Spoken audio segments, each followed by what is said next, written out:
자, 사무엘상 20장 이제 32절 보겠습니다. 요나단이 분노하죠. 요나단이 그의 아버지 사울에게 대답하여 이르되 그가 죽을 일을 이 무엇이니까 무엇을 행하였나이까. 사울이 요나단에게 단창을 던져 죽이려 한지라. 요나단이 그의 아버지가 다윗을 죽이기로 결심한 줄 알았다라고 이야기합니다. 그러니까 요 32절 33절을 보게 되면요, 사울이 분노한 게 어떤 거고 요나단이 확인한 게 뭔지를 정확하게 알게 되는 거죠. 그럼 요 다음 행동을 서로 약속한 게 있거든요. 할 쏘는 거에 대해서 확인하고서 할을 쏘겠다고 하거든요. 그게 이제 어디에 나옵니까? 어, 20장 19절 보면 나오죠. 그죠? 이런 경우는 이렇게 쏘고 이런 경우는 할을 이렇게 쏘겠다 약속해놨죠. 그죠? 그대로 이제 표현이 돼서 그대로 진행이 되는 거죠. 그래서 성경이 짝이 있다는 게 이런 거예요. 문자적으로 그냥 하게 되잖아요. 짝이 있는 게. 근데 문자적으로 짝이 있는 것도 있지만은 의미로 짝이 있는 게 있다는 거죠. 그래서 우리는 그 의미론 쪽으로 공부를 할 줄 알아야 돼요. 존재론 쪽으로만 공부를 하시면 절대 안 됩니다. 성경은요. 고대 현대의 의식 방법은 존재론이 아니라 했잖아요. 존재를 통해서 뭘 본다고요? 의미를 본다고 그랬잖아요. 여러분, 고대는 그렇다는 거 잊지 마세요. 우리는 고대에 기록된 성경을 읽는 거예요.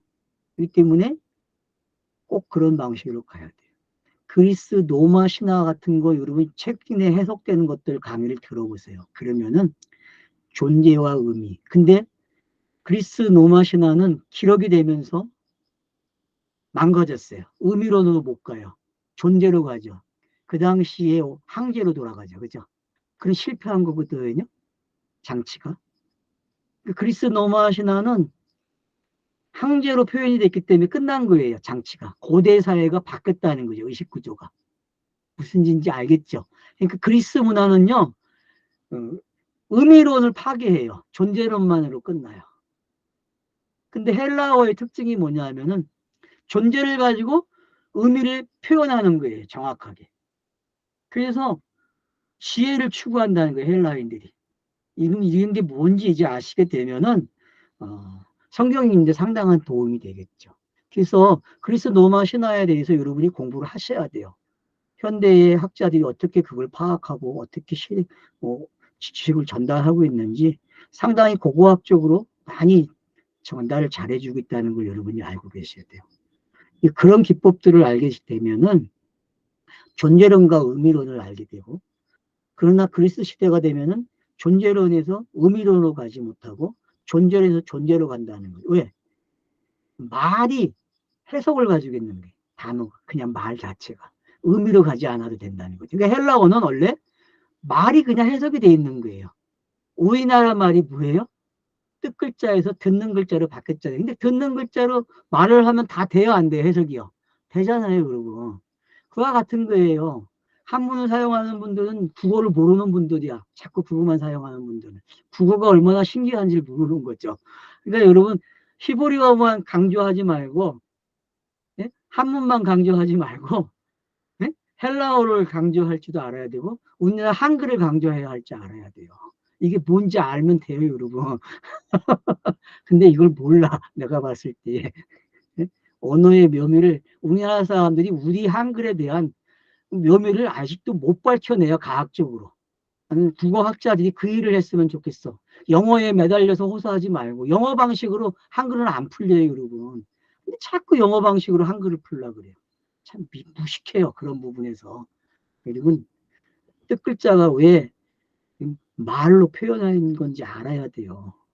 그와 똑같아요. 헬라어가 히브리어에서 헬라어로 성경이 기록되는 건 그와 같은 거예요. 그래서 복음을 전한다는 게 어떤 건지 아는 거예요. 말이 복음이 되는 게 뭔지 아세요? 그리고 헬라어에서 이렇게 그걸 아시면 된다는 거예요. 그게 히브리어로는 복음이 안 나와요. 무슨 얘기인지 알겠습니까? 그거 존재에서 의미로 가야 되기 때문에 그런 거예요. 비유해서 해석이 돼야 하는 거와 똑같은 거죠. 근데 헬라어는 그렇지 않아요. 헬라어는 어떻게 한다고요? 그냥 존재에서 존재로 가도 해석이 돼요.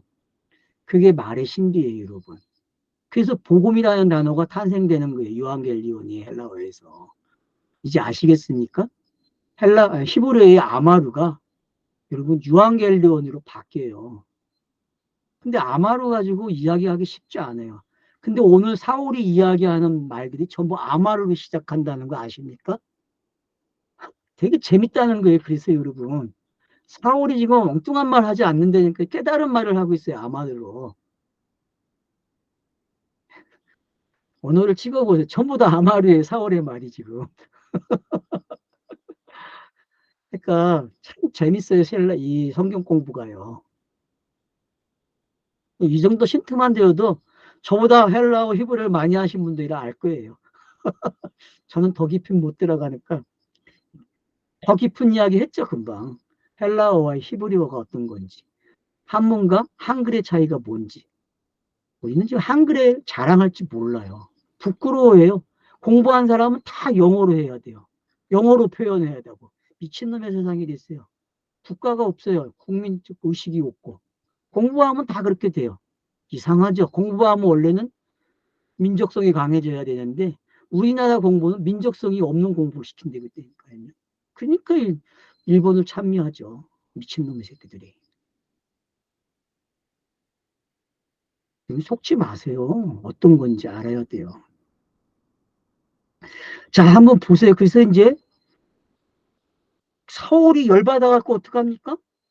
단창을 던져 죽이게 해요. 이러면 이 행동이 얼마나 무서운 건지 아셔야 돼요. 그래서 요나단이 함께 아버지하고 죽는 거예요. 같은 날. 무슨 얘기인지 알겠죠? 다윗이 죽어야 되는데 구약에서는 요나단이 죽는다니까요. 그러면 여러분 그게 뭔지 빨리 알아야 돼요.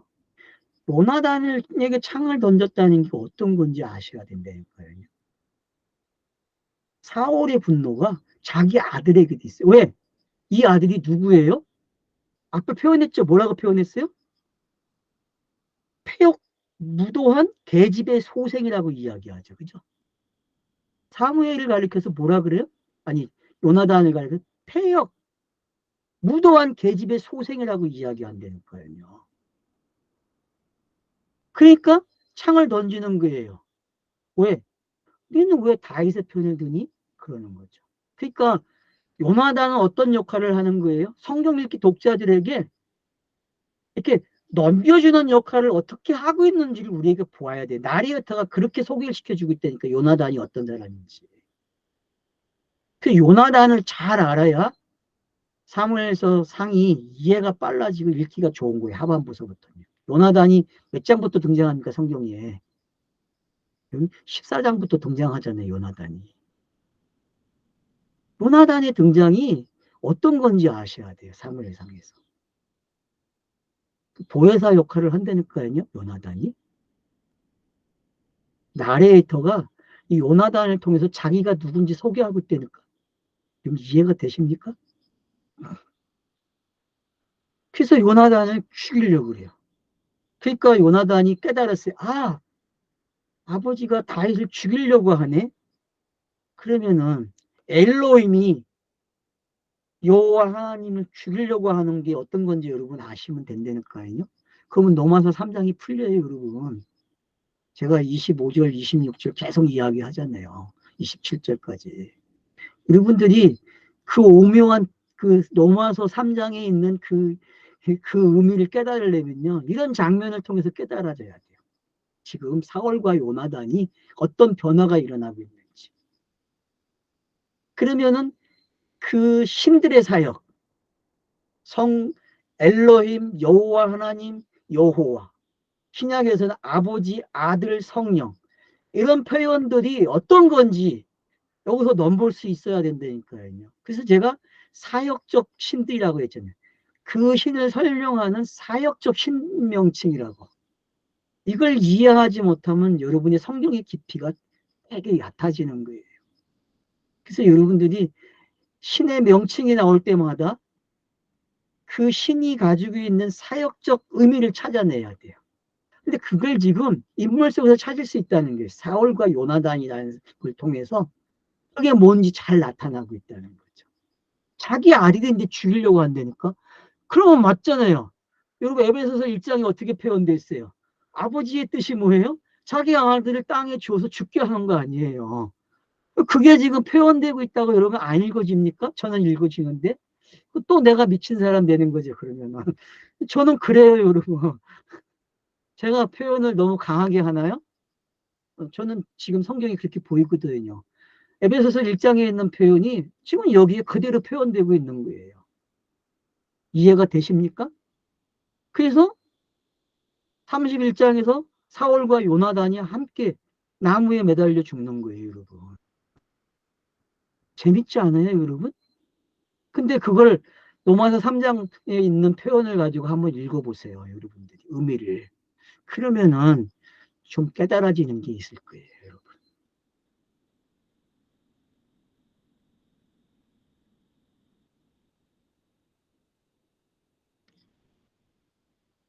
그래서 심히 노하여 식탁에서 떠나고 그달 내 둘째 날에는 먹지 않았다 그래. 금식을 했다는 거예요. 더 이상 아버지의 음식 안 먹는 거예요, 여러분.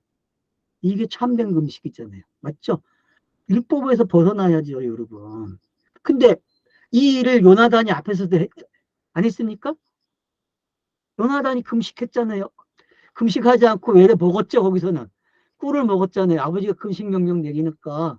요나단은 알지 못하고 꿀을 먹었어요. 그 경우하고 이 경우하고 여러분 한번 비교를 해보시라니까. 어떤 건지.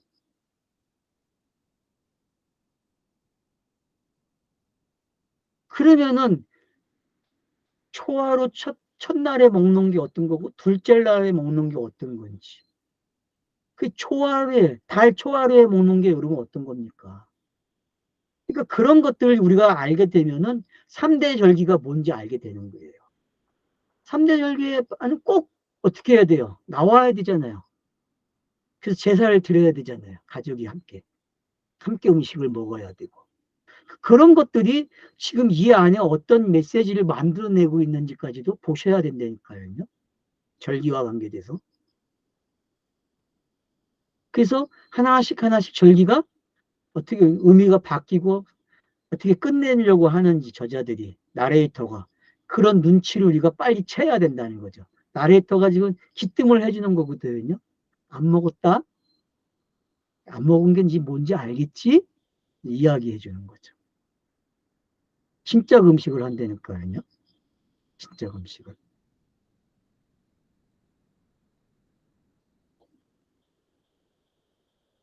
이는 그의 아버지가 다윗을 욕되게 하였으므로 다윗을 위하여 슬퍼함이었더라. 맞죠? 율법이 얼마나 욕되게 합니까? 여러분 사대 마태복음만 읽어도 율법이 예수에게 행하는 짓들을 보세요. 결국은 영단본까지 가잖아요. 스타로스가 세워지잖아요. 이게 욕되게 한 거의 최고의 사건 아닙니까? 그게. 뭐 비방하는 건 아무것도 아니죠. 그러니까 이런 표현들이 어떻게 마태복음에서 연결을 시킬 수 있느냐가 여러분의 성경 읽기에 관건이 되는 거예요. 무리한 해석이라고요? 그러면은 할 수 없죠. 근데 여러분이 요한복음 5장만 읽어도 그러지 않을 거요. 누가복음 24장만 가서 읽어봐도 어? 한 번은 도전해 볼 만한 이야기네라는 게 되는 거 아닙니까? 제가 거짓말 하는 게 아니잖아요. 여러분들이 누가복음 24장과 요한복음 5장을 가서 읽어보세요. 그러면 결국 무슨 이야기 하는지. 아브라함 이야기하면서 야, 그 다 나한테 이야기한 거 아니냐, 선지자들이. 마찬가지에 누가복음에서도 모세와 예? 선지자와 시편에서 다 나를 이야기한다고 이야기하지 않습니까? 그걸 다 풀어주잖아요, 그렇게. 두 제자에게. 그럼 제가 그렇게 이야기하는 게 틀린 겁니까? 물론 여기까지, 이 시간까지 듣는 사람이 없겠죠, 별로. 앞에서 다 가니까. 근데 듣는 분들은 한번 생각을 해 보셔야죠. 내가 헛소리 하는 건지, 아니면 투자를 할 수 있는 방법이 있는지. 여러분들이 성경을 더 읽어보세요. 투자의 가치가 있는지. 성경 읽으라는 말은 해볼 만한 이야기잖아요. 그리고 방법론적인 거 제가 제시하니까 한번 해볼 만 하잖아요. 하다가 해봤는데 안 되면 어쩔 수 없죠. 근데 해보지도 않고 그냥 거부하면 됩니까? 해보세요. 해보시면요. 아마 재밌을 거예요. 성경을 놓지 못할 거예요. 그래서 제가 몰입한 것까지 온다니까요. 저는 성경을 읽으면 자면서까지 읽었으니까. 아, 그 정도 몰입은 해야죠. 제가 성경 몰입할 경우 그런 거예요. 성경을 읽었으면은 자면서까지 읽는 거예요. 자는데, 꿀잠을 잤는데 성경을 읽었다니까. 아, 그거보다 더한 몰입이 어딨어요, 여러분. 그러니까 제가 성경 몰입학교라고 한 거예요, 여러분. 성경을 그렇게까지 읽으셔야죠. 우리가 어떤 사소한 것도 몰입을 하게 되면 당구를 쳐보세요. 당구 처음 치는 분들. 천장을 잠자려고 하면 당구 따위가 보이고 거기 당구 치잖아요. 그거보다 더한 일이 일어나야 된다니까요. 성경을 읽으면서 그 일이 안 일어났다? 당구 치는 모습이? 그럼 뭔가 성경을 안 읽은 거죠. 일주일에 한 번 읽지 않으면 안 일어나요, 그 일이. 1년에 일독하는 분은 그 일이 일어날 수가 없어요. 왜? 다 잊어먹으니까. 그러니까 1년에 일독 절대 하지 마세요. 일주일에 일독을 하셔야 그 일이 일어나요. 알았죠? 네? 그러면 눈 감으면 성경이 이렇게 보인다니까. 아, 근데 1년에 일독하니 그게 보여요. 다 잊어먹지. 맨날 물 붓기, 깨진 항아리에 물을 부으니까 안 되죠. 왜 깨진 항아리에다 물을 부어요, 여러분? 그러지 마세요. 성경을 그런 식으로 읽지 말란 말. 내용을 기억해야 될 거니, 문자적으로. 그래야 문자가 뭔지 알지. 문자도 모르는데 어떻게 비유를 알고, 비유가 해석돼야 된다는 말을 어떻게 알아요? 몰라요, 여러분. 일단 문자로 많이 읽으세요. 성경을 알려고 하지도 마세요. 정답은 예수 그리스도니까 그냥 믿고 읽으세요. 그러면 돼요. 그냥 그렇게. 저도 그 쉬운 가르침을 쉽게 배웠다니까. 그래서 전 따라 했어요. 왜? 저는 문교부 교육을 안 받았으니까, 그 당시에. 그게 나는 행복해. 문교부 교육을 받았으면 그 일을 못했을 거예요. 따지느냐고. 근데 문교부 교육을 안 받았기 때문에 그냥 그 말이 맞겠지 하고 읽은 거예요. 제가 처음 읽은 책이 성경이니까 무슨 얘기인지 알겠습니까? 그러니까 저와 여러분의 차이점이 뭔지 아시면 돼요. 저와 여러분의 차이가. 그래서 저는 성경이 되게 쉬워요. 왜? 다른 책을 안 봤으니까. 그거 책을 안 읽었다니까요. 그러니까 맨날 빵점 맞았죠, 뭐. 그래서 제가 국민학교, 초등학교 이걸 띄워보면요. 생활기록부 띄면 다 빵점이에요. 그때는 가죠, 가. 가. 체육만 수가 나왔어요. 체육만. 나머진 다 가. 이해가 되십니까? 그 정도로 공부를 안 한 사람이에요. 근데 가 맞은 게 행복하더라고 지금 와서 보니까. 제가 만약에 술을 마셨다면 지금 성경 이렇게 못 읽어요. 속아가지고. 상상을 못 하는데 정답을 알고 하는데 어떻게 배워요. 그 여러분 목사님들에게 정답 교육을 너무 받았으니까 성경을 못 읽는 거야. 왜? 그 정답대로만 읽어야 되니까 성경을. 다른 생각하면 틀린 거로 하니까 여러분 성경 못 읽어요. 무슨 마법에 걸리는지 아셔야죠, 여러분이 스스로가. 여러분 문교부 교육에 속지 마시고 목사의 말에 속지 마세요. 성경을 예수 그리스도밖에 안 나와요. 그래서 나는 권사님에게 감사해요. 권사님이 내가 처음 성경을 읽을 때 딱 한마디 해준 말. 성경은 머리서부터 발끝까지 예수밖에 안 나와. 그리스도라는 말은 안 했지만 예수밖에 안 나와라는 그 말이 나에겐 너무 행복한 거였어요. 그래서 그 말대로 믿고 읽었어요. 그러니까 어느 순간 정말 성경에서 예수가 보여요. 구약을 읽는데. 그러면 된 거 아니에요, 여러분. 그게 믿음의 결과였어요. 저에게 준 그 하나님의 믿음이 그 일을 생산해내더라고요. 문자에서. 제가 한증을 해서 죄송합니다. 뭐 저와 똑같은 방법을 하려고 하지 마시고 여러분이 여러분의 방법으로 그런 체험은 괜찮은 것 같아요, 여러분. 성경 읽기에 도움도 되고.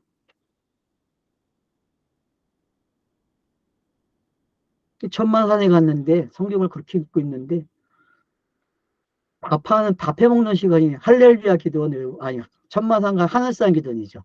하늘산 기도원을 갔는데 밥해 먹는 시간이 점심때 집회가 끝나고. 근데 한쪽에서 이런 얘기를 하는 거예요. 난 성경을 읽으면 밤에 꿈을 꿔. 그 성경이 읽어진다는 거예요. 그러니 얼마나 약이 오르겠어, 내가. 저 사람은 되는데 왜 나는 안 돼? 그래서 저도 기도했다니까요. 근데 기도하니까 또 되더라고. 그래서 제가 몰입학교를 안 교해요. 그래서 몰입학교라는 말을 쓰고 있는 거예요. 그분이 너무 감사하죠. 지나가는 말로 듣지 않고. 그게 내가 가져야 될 욕심이 됐으니까. 그 욕심은 가져야 할 땐 가져야 된다니까, 땅에서는요. 저는 그렇게 해서 시작이 된 거예요. 그래서 신학을 하게 되고, 그런가 했는데 신학은 전혀 그런 말을 안 해주더라고요, 신학교에서는. 그래서 그걸 찾기 위해서 신학책을 많이 읽었어요. 그런 사람이 있는가 해서. 그래, 서론에는 그 말을 하더라고요. 근데 본론 들어가면 그 말이 안 나오더라고요. 요즘 강의하는 사람들 다 그렇잖아요. 헬라어를 강의하고 히브리어를 원문을 강의하는 사람들이 처음에는 예수 그리스도를 이야기해요. 근데 본문 안에 들어가면 예수 그리스도가 빠져버려 있고 나와의 관계에서 어떻게 그게 해석이 돼야 되는지 설명해 주고 있어요. 도둑놈들이죠. 교회가 하는 짓을 똑같이 하고 있다니까요. 예수 그리스도가 빠지면 그 도둑놈이에요.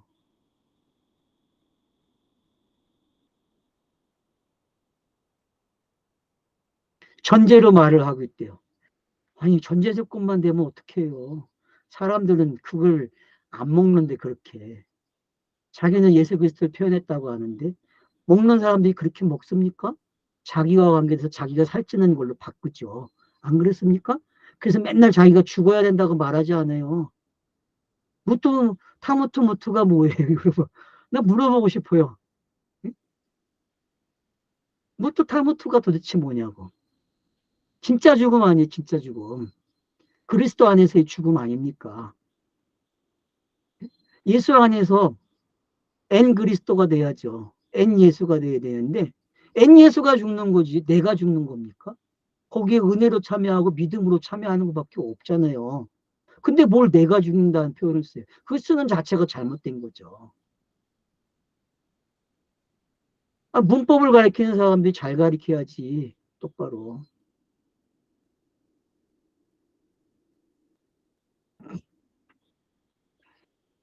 문법도 모르는 놈이 그런 말을 해서 죄송합니다. 네. 알면서 하면 좋은데. 네. 그래서 요나단이 아버지에 대해서 포기하는 거예요. 그 요나단이 얼마나 괴롭겠어요, 일상생활이. 문자적으로 봐도 되게 괴롭잖아요. 근데 여러분, 예수의 사역이 이런 거잖아요. 안 그렇습니까? 자기를 죽이려고 하는 요나단은 하나잖아요. 이미 하나로 결의가 됐잖아요. 언약을 맺었잖아요. 하나라고. 앞에서 맺었잖아요. 그러고 그게 안 들립니까? 그게 들렸잖아요. 그러면은 지금 이런 표현들이 요나단을 죽이려고 창을 던진 아버지가 어떤 건지, 그리고 다윗을 죽이려고 하는 아버지가 어떤 건지, 철저하게 율법이 실행되고 있잖아요. 율법의 요구가 뭔지. 매정하잖아요. 아들 관계. 여러분, 에베소서 1장이 그런 내용 아닙니까? 근데 너무 부드럽게 기록됐죠. 은혜로 기록했으니까. 여러분, 율법적으로 봤을 때 이렇게 표현되고, 은혜로 표현되면 에베소서 1장으로 표현되는 거예요.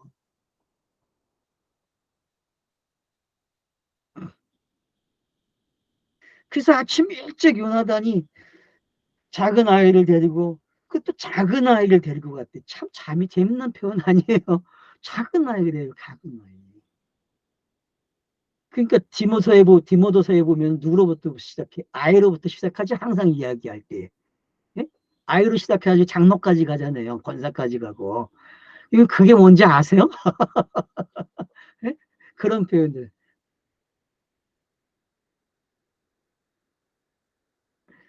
정한 시간에 들러 나가서, 이제 정한 시간에 들러 나갔대요. 그러니까 성경이, 약속이, 시간이 이제 확인되는 거죠. 그죠? 언약이 끝나는 시간이 된 거죠. 그러면 예수가 이걸 뭐라 그랬어요? 때. 무슨 때? 무슨 때? 제가 많이 얘기했잖아요. 시간이 두 종류가 있다고 성경에는. 목사님, 뭐를 해요? 카이로스 말씀하신 것 같은데. 이렇게 카이로스. 카이로스의 여러분, 카이로스의 시간을 다윗에게 알려주는 거예요. 네가 죽이기로 결심된 사람이니까 알고 있으라고. 무슨 얘기인지 알겠죠? 예수는 죽으려고 하지 않는데 청중과 제사장들과 서기관들, 바리새인들이 예수를 죽이려고 결심하니까 자기가 죽어야 되는 거 알기 시작하잖아요. 문자적으로 읽으면 그게 안 느껴집니까? 공감문서 읽을 때에?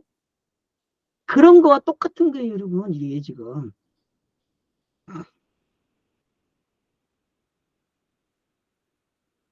그래서 이제 아이에게 칼을 쏴요. 앞에 쏘면은 너 죽이지 않아. 그런 거고.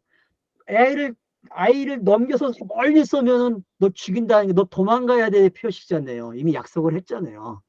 그래서 멀리 쏜다니까요. 그 얼마나 재밌어요. 그럼 하는 누구에게 쏘는 거예요, 여러분? 제가 한번 말해 줄게요. 자, 앞에 쏘는 거하고 멀리 쏘는 거에 지금 성경 읽기가 여러분 지금 어디로 왔어요? 앞에 쏜 얘기에 멀리 쏜 이야기예요. 사무엘서가 오면은 멀리 쏜 이야기잖아요. 창의 이야기, 할의 이야기가 어디부터 시작해서 무지개잖아요.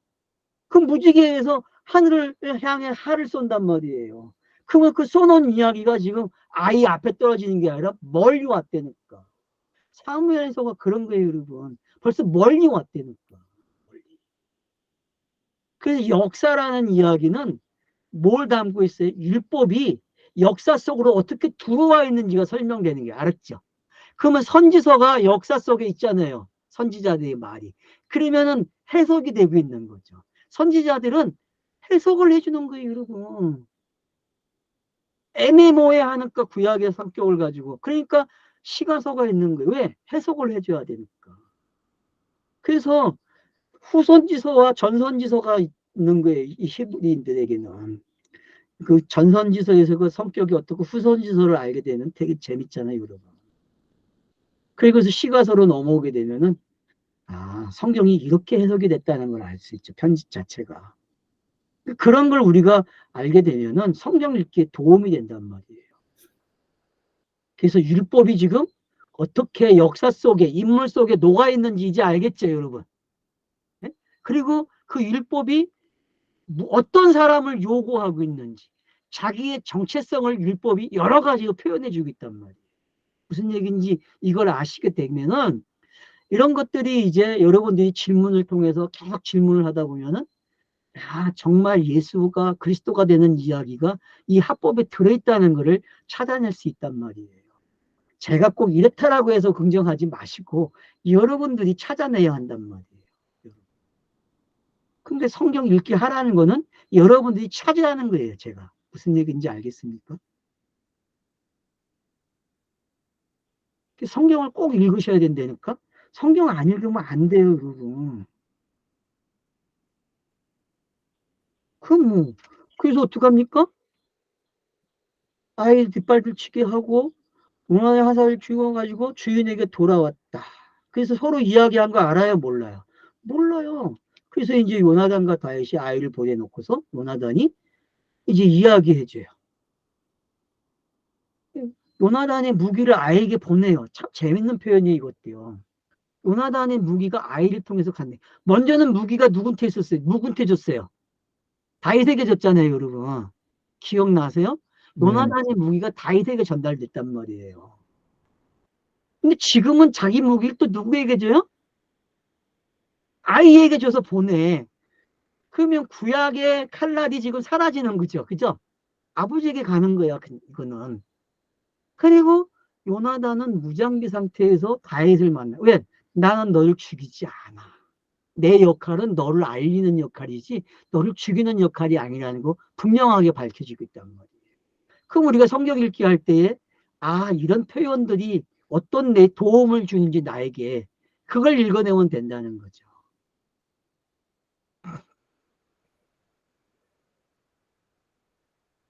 그래서 이제 아이가 갖고 다윗이 곧 다윗 남쪽에서 일어났다 그래요.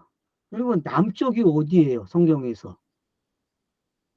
정리하자 메마른 땅이잖아요.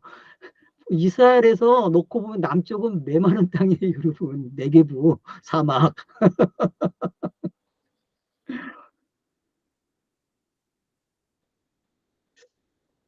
땅에 엎드 3번 절을 했대요. 왜요? 왜 여러분 3번을 절했겠어요, 요나단한테? 넌 나와 하나야. 그 3번 절했으니까 요나단이 대신 죽어야 된다니까요. 이해가 되십니까? 요나단에게 3번을 절을 해줘요. 왜? 그래, 네가 나 대신 죽는 것만 나도 알아. 그러면 다윗도 요나단을 통해서 누구를 배우는 거예요?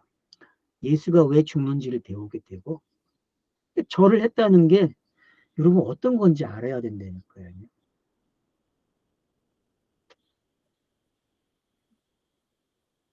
사람이 절을 하는 게 어떤 건지, 이건 죽어야만 하는 거예요, 여러분. 죽어야만. 그걸 깨달았다니까요. 그래서 아브라함도 자기 아내의 무덤에서 굽혔다, 일어났다 하는 거예요.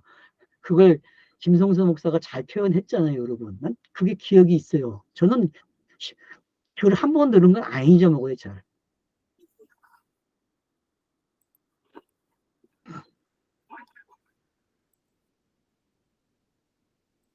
그래서 저는 말주변이 없어 그렇게까지는 못해요, 표현을. 그러니까. 그냥 김성수 목사 들은 사람들은 알아먹겠죠, 그죠? 예, 그래요, 그래서. 그래서 어떡합니까? 42절 보세요. 3번은 절하고 같이 울고 했대요. 그러니까 요나단이 왜 죽어야, 아버지의 사울과 왜 죽어야 되는지. 그 요나단과 사울의 죽음이 다윗의 죽음이고, 결국 진짜 죽음, 예수가 포함되어 있다는 걸 알게 되는 거죠.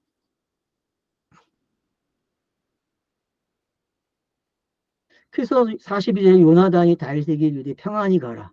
우리 두 사람이 여호와의 이름으로 맹세하여 이르기를 여호와께서 영원히 너와 나 사이에 계시고 내 자손과 내 자손 사이에 계십니다.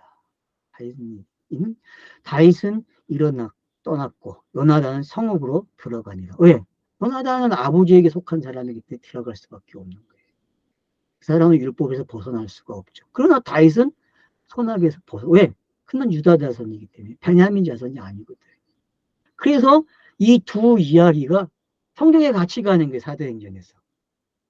그래서 다윗 예수의 이야기를 사울이라는 사람과 바울이라는 사람을 통해서 전개가 되는 거예요. 그 신나는 이야기를 요각도에서 한번 보시니까 사도행전을 제가 그걸 할 때 한 번 한 이야기가 기억이 나는데 여러분도 좀 더 그걸 키워서 먹어보세요. 그러면 되게 재밌습니다.